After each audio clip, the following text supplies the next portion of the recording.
A lot of swipe up now. I'm gonna get that new by Curious, my new single that just dropped on all streaming platforms. The link is in the bio. Make sure y'all tap in with me. What if I told you that the most dangerous day of your life could be the one you've been looking forward to the most? What if the person you trusted with your heart became the architect of your destruction? On July 19th, 2023, 26-year-old Bernisha Elizabeth Marie Lightfoot should have been celebrating another year of life, surrounded by family and friends who adored her. Instead, her birthday became the day that would expose a deadly secret hidden behind closed doors. This isn't just another story about love gone wrong.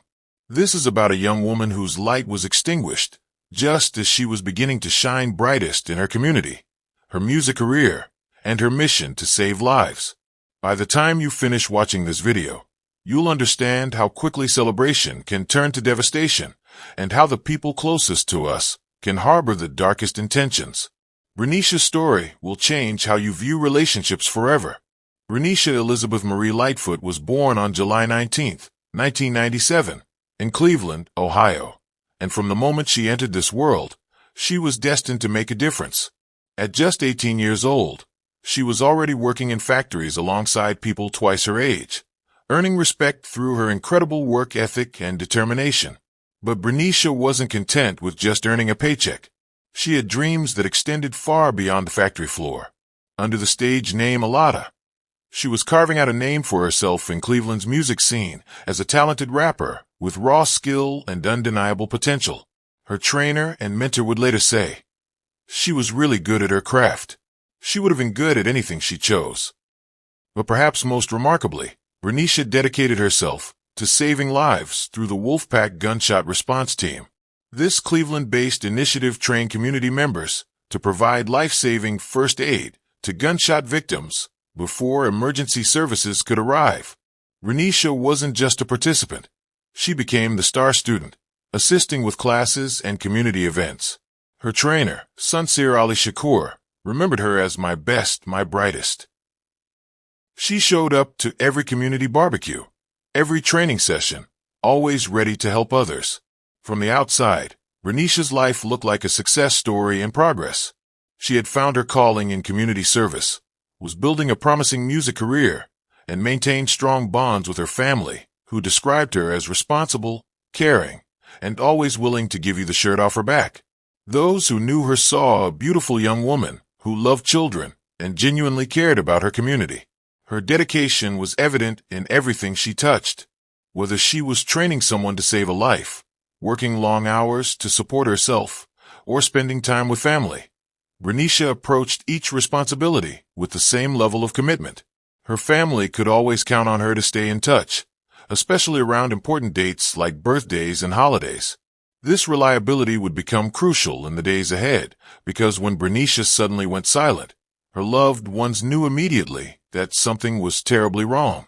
The woman who never missed a chance to connect with family had vanished without a trace. Before we continue with Bernisha's story, I need you to do something for me. If you're watching this, and you can already feel the weight of what's coming, hit that subscribe button right now. This channel is dedicated to telling the stories of people like Bernisha, real people whose lives were cut short, but whose stories can teach us how to protect ourselves and our loved ones. And here's what I want to know. Drop a comment below and tell me what city you're watching from. I want to see how far Bernisha's story reaches, because her message about recognizing danger needs to be heard everywhere. Now, let's get back to what happened next. Tuesday, July 18th, 2023 started like any other day, but it carried the excitement that comes with knowing tomorrow would be special. Bernisha's 26th birthday was less than 24 hours away, and her family was already making plans to celebrate the woman who had brought so much joy into their lives. For the Lightfoot family, birthdays weren't just dates on a calendar. They were sacred occasions to show love and appreciation for each other. Bernisha had always been the type of person who made everyone else's special days memorable, so her family was eager to return that same energy for her big day.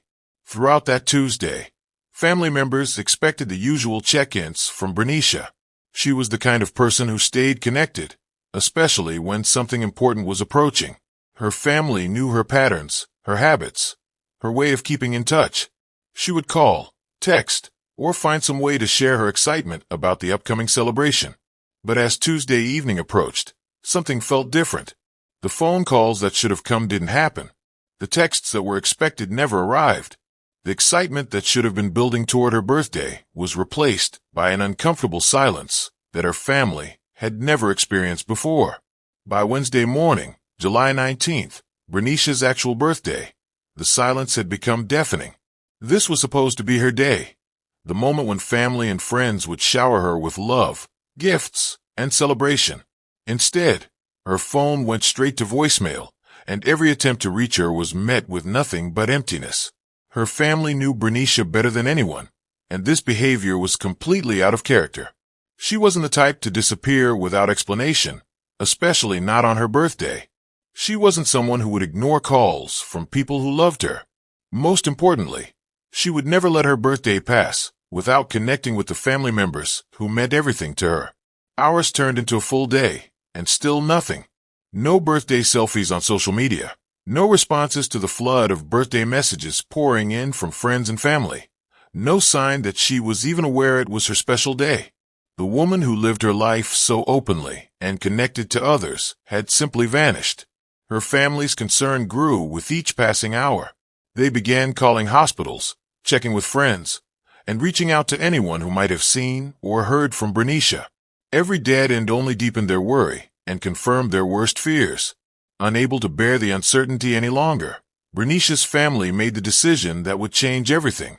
They contacted the police and requested a welfare check at her Bedford apartment. When officers arrived at the residence, they weren't prepared for what they would discover inside. The apartment told a story that no family should ever have to hear. There were clear signs that violence had occurred within those walls. Blood evidence suggested that someone had been seriously injured, and the scene painted a picture of struggle and chaos that stood in stark contrast to the quiet, responsible life Bernisha was known to live. But perhaps most telling was what officers found outside in the yard: Bernisha's cell phone, discarded and abandoned. This wasn't a case of someone choosing to go off the grid or taking a spontaneous trip. The phone that should have been buzzing with birthday wishes was lying forgotten in the dirt, a silent witness to whatever had happened inside that apartment. The welfare check that was supposed to provide answers only raised more terrifying questions. Where was Bernisha? What had happened to cause such violence? And why was there no sign of her anywhere in or around her own home? As officers processed the scene, one crucial detail became impossible to ignore. Bernisha wasn't the only person missing from the apartment. Her boyfriend, Michael Roddy Nugent, was nowhere to be found either. Two people had vanished, leaving behind only evidence of violence and unanswered questions that would soon consume the entire investigation. Michael Roddy Nugent entered Bernisha's life as many dangerous people do, gradually, quietly, without immediate warning signs that would send her running in the opposite direction. On the surface, he appeared to be just another person navigating life in Cleveland, but beneath that exterior lay a volatile temperament that would prove deadly. Their relationship began like many others, with moments of connection and shared experiences that made Bernisha believe she had found someone who understood her. But relationships built on unstable foundations rarely remain steady for long, and what started as romance would eventually transform into something far more dangerous. Those closest to Bernisha would later recall that the relationship seemed to change her in subtle ways. The confident, outgoing woman who lit up every room began to show signs of stress and uncertainty. Friends noticed that her usual brightness seemed dimmed when Roddy Nugent was around, though at the time, they couldn't quite put their finger on what felt wrong. The couple's dynamic was marked by intensity, intense highs followed by devastating lows that created a cycle neither seemed able to break. What emerged from the investigation was a disturbing pattern that had been building for months before Bernisha's disappearance. The relationship between her and Roddy Nugent was characterized by frequent arguments that escalated beyond normal disagreements between couples. These weren't simple misunderstandings. They were explosive confrontations that sometimes required outside intervention. Police records would later reveal that officers had been called to their residence multiple times due to domestic disturbances. Each incident followed a predictable cycle. Tension would build. Arguments would explode into something more serious. Authorities would be contacted. and then things would calm down temporarily. But like a dangerous storm system, the peace never lasted long before the next eruption occurred. The pattern was classic for abusive relationships: periods of conflict followed by reconciliation, apologies, and promises that things would be different. Bernisha, like many people trapped in toxic dynamics, likely believed that the good times meant the relationship could be saved, that love could overcome the violence. But each cycle seemed to escalate slightly more than the last. What started as verbal arguments progressed to situations serious enough that neighbors felt compelled to call for help. The warning signs were there, documented in police reports and witnessed by people who cared about both of them. The people who knew Bernisha best began to notice changes that worried them deeply. Her colleagues from the Wolfpack gunshot response team, who had worked closely with her and witnessed her strength and confidence, started seeing a different side of her when Roddy Nugent was involved in her life. Friends observed that Bernisha seemed more guarded, less likely to share details about her personal life, and occasionally appeared stressed or distracted during community events. The woman who had always been so open and willing to help others was becoming more private about her own struggles. Some community members tried to express their concerns, but like many people in difficult relationships, Bernisha may have felt protective of Roddy Nugent or believed she could handle the situation on her own. The same strength that made her excellent at helping gunshot victims may have convinced her that she could manage the violence in her own home. Looking back, those who cared about her wished they had pushed harder, asked more direct questions, or found ways to intervene before it was too late. I want to pause here and ask you something important. How many of you watching this have seen these warning signs in your own life or in someone you care about? The cycle of arguments, the police calls, the changes in personality. These aren't just details in Bernisha's story. They're red flags that appear in dangerous relationships everywhere. Drop a comment below and tell me, what would you do if you noticed a friend becoming more withdrawn after entering a new relationship? Your answer might help someone else recognize when it's time to speak up, because sometimes asking the right question can save a life. When investigators began processing Bernisha's Bedford apartment, the evidence painted a horrifying picture of what had transpired within those walls. The blood found inside wasn't just a few drops. It was substantial enough to indicate that someone had suffered serious injuries. Crime scene technicians documented patterns that suggested a violent struggle, with signs of chaos scattered throughout the living space. The discovery of Bernisha's cell phone in the yard was particularly significant. This wasn't a device that had been accidentally dropped or carelessly misplaced. The phone appeared to have been deliberately discarded, thrown outside as if someone was trying to eliminate evidence or prevent communication. For a young woman who stayed connected to her family and community, having her phone abandoned in the dirt was completely out of character. Forensic experts began collecting samples and documenting every detail that might provide clues about what happened. Fingerprints, DNA evidence, and blood spatter patterns would all become crucial pieces in building a case. But perhaps most importantly, the scene confirmed what Bernisha's family had feared. This wasn't a case of someone choosing to disappear. Violence had occurred, and now it was a race against time to find her before it was too late. With evidence of violence confirmed and 2 people missing, law enforcement launched an intensive search operation that would consume the next several days. Police departments across Cleveland and surrounding areas were alerted to be on the lookout for both Bernisha Lightfoot and Michael Roddy Nugent. Every available resource was mobilized to locate them before the situation could deteriorate further. The search wasn't limited to law enforcement alone. Bernisha's disappearance sent shockwaves through her community, and people began organizing their own efforts to find her. Social media posts sharing her photo and information spread rapidly throughout Cleveland, with friends, family, and even strangers joining the effort to bring her home safely. Local news outlets picked up the story, broadcasting Bernisha's image and details about her disappearance to thousands of viewers across the region. The coverage highlighted her community involvement and the unusual circumstances of her vanishing on her birthday, generating tips and leads that investigators follow up on. Meanwhile, the focus on Roddy Nugent intensified as police worked to track his movements and whereabouts. His absence from the scene made him the primary person of interest in Bernisha's disappearance. Every hour that passed without locating either of them increased the urgency of the search. The news of Bernisha's disappearance hit the Wolfpack gunshot response team like a devastating blow. These were people who had worked alongside her, witnessed her dedication to saving lives, and considered her family.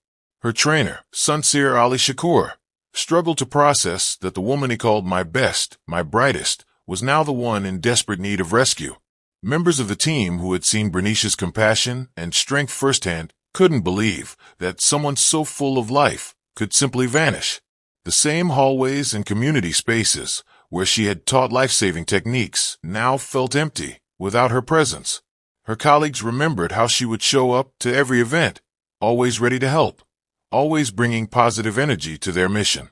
The community that Bernisha had served so faithfully was now mobilizing to serve her. Training sessions were put on hold as team members joined search efforts, distributed flyers, and used their networks to spread awareness about her disappearance. The woman who had dedicated herself to helping others was now depending on those same people to help bring her home. Friday, July 21st, 2023 became the day that shattered every hope that Bernisha might still be found alive. In Cleveland's Slavic Village neighborhood, a discovery was made that would bring the desperate search to a heartbreaking conclusion. Bernisha Elizabeth Marie Lightfoot's body was found, ending 3 days of uncertainty, but beginning a new chapter of grief and the pursuit of justice. The location where she was discovered was significant. This wasn't her neighborhood, wasn't a place she would have gone voluntarily. Someone had brought her there, someone who knew the area well enough to believe her body might remain hidden. The discovery confirmed what investigators had feared since finding the blood evidence in her apartment. Bernisha had been murdered. For her family, who had spent days clinging to hope that she might still be rescued, the news was devastating beyond words. The birthday celebration they had planned turned into funeral arrangements. The young woman who had dedicated her life to saving others had become a victim herself, found far from home in circumstances that no family should ever have to endure. The same day that brought this tragic discovery would also bring answers about who was responsible for taking Bernisha's life. On the same day that Bernisha's body was discovered, law enforcement located and apprehended Michael Rorty Nugent. The timing wasn't coincidental. Investigators had been closing in on him as their primary suspect, and his capture marked a crucial turning point in the case. After days of searching, the man who had vanished from the bloody apartment scene was finally in custody. When officers brought Rorty Nugent in for questioning, his demeanor immediately caught their attention. He appeared visibly nervous and tense, displaying the kind of anxiety that experienced investigators recognize in people who are hiding something significant. His body language, his responses to initial questions, and his overall behavior suggested that he knew far more about Bernisha's disappearance than he was initially willing to admit. The interrogation room became the setting where the truth about Bernisha's final moments would finally emerge. Detectives, armed with evidence from the apartment scene and the knowledge that her body had been found, began pressing Rorty Nugent for answers. They knew he held the key to understanding what had happened during those crucial hours when Bernisha vanished. What came next would reveal the shocking details of how a birthday celebration turned into a deadly confrontation that cost Bernisha her life. Under the pressure of police interrogation, Michael Rorty Nugent's carefully constructed silence began to crumble. As detectives presented him with evidence from the apartment and informed him that Bernisha's body had been found, he realized that denial was no longer an option. What emerged from his confession was a story that revealed the deadly escalation of their troubled relationship. According to Rorty Nugent's account, the fatal incident began as another argument between the couple, the kind of heated exchange that had become all too familiar in their volatile relationship. But this time, the confrontation took a turn that would prove irreversible. He claimed that during the fight, Bernisha had pulled a knife, escalating the situation beyond verbal conflict. In response to what he perceived as a threat, Rorty Nugent said he threatened her with a gun. What happened next would haunt everyone who heard the details. In the chaos of the moment, the weapon discharged, striking Bernisha. Rorty Nugent insisted the shooting was accidental, that he never intended to kill her. But whether the shooting was intentional or accidental, what came next revealed the calculated decisions that would add additional charges to his case and demonstrate a complete disregard for Bernisha's dignity even in death. Instead of calling for help or contacting authorities, Rory Nugent made a choice that would haunt him forever. He moved Bernisha's body from the apartment and concealed it for days, while police searched desperately for her. This deliberate cover-up would result in additional charges of tampering with evidence and gross abuse of a corpse. The legal system moved swiftly to ensure that Michael Rory Nugent would face the full consequences of his actions. Prosecutors filed multiple charges that reflected both the violent nature of Bernisha's death and his deliberate attempts to conceal the crime. The primary charge was involuntary manslaughter, acknowledging his claim that the shooting was accidental while still holding him accountable for her death. Additional charges of tampering with evidence and gross abuse of a human corpse were added to reflect his decision to move and hide Bernisha's body rather than seek help or contact authorities. These charges painted a picture of someone who prioritized self-preservation over basic human decency, even in the face of such a tragic situation. During the trial proceedings, prosecutors presented the evidence collected from the apartment scene, including blood spatter analysis, forensic findings, and testimony about the couple's history of domestic violence. The prosecution built a compelling case that demonstrated how the cycle of abuse in their relationship had escalated to its deadly conclusion. Defense attorneys attempted to portray the shooting as a tragic accident, emphasizing Rory Nugent's claims about self-defense and the unintentional nature of the fatal shot. However, the evidence of his subsequent actions would prove difficult to explain away to the jury. When the jury delivered their verdict, justice was served for Bernisha Elizabeth Marie Lightfoot. Michael Rory Nugent was found guilty on all charges: involuntary manslaughter, tampering with evidence, and gross abuse of a human corpse. The conviction meant that the legal system had recognized the full scope of his crimes, from the fatal shooting to the callous cover-up that followed. The sentencing phase brought some measure of closure to Bernisha's family and community, though no punishment could truly compensate for the loss of such a vibrant young life. The judge's decision reflected the severity of not just taking Bernisha's life, but also the additional trauma caused by concealing her body and forcing her loved ones to endure days of agonizing uncertainty. For Bernisha's family, the guilty verdict represented acknowledgement that their daughter, sister, and friend had been wronged, and that the person responsible would be held accountable. While it couldn't bring her back, it ensured that her death would not go unpunished. The loss of Bernisha Lightfoot sent shockwaves through Cleveland's community that extended far beyond her immediate family and friends. The Wolfpack Gunshot Response Team, which had been her second family, struggled to come to terms with losing someone who had been so central to their mission of saving lives. Her trainer, Sunsir Ali Shakur, spoke movingly about the void her death left in their organization and in the hearts of everyone who had worked alongside her.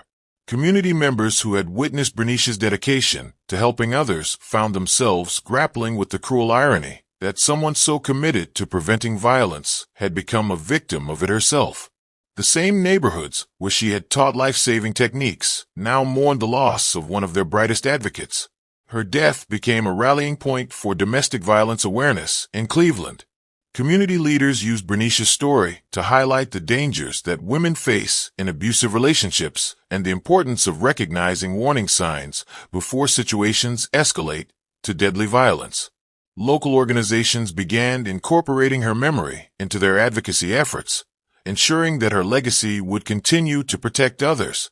The young woman who had dedicated her life to saving others had, in death, become a symbol of the urgent need to address intimate partner violence in communities everywhere. Bernisha's story teaches us that domestic violence rarely happens overnight. It builds through patterns that we can learn to recognize. The first red flag is isolation, when someone begins pulling their partner away from family and friends who might offer support or ask difficult questions. Watch for changes in personality, especially when a normally outgoing person becomes withdrawn or secretive about their relationship. Frequent arguments that escalate to the point where neighbors or police get involved are serious warning signs that shouldn't be ignored. Pay attention when someone makes excuses for their partner's behavior or seems afraid to disagree with them in public.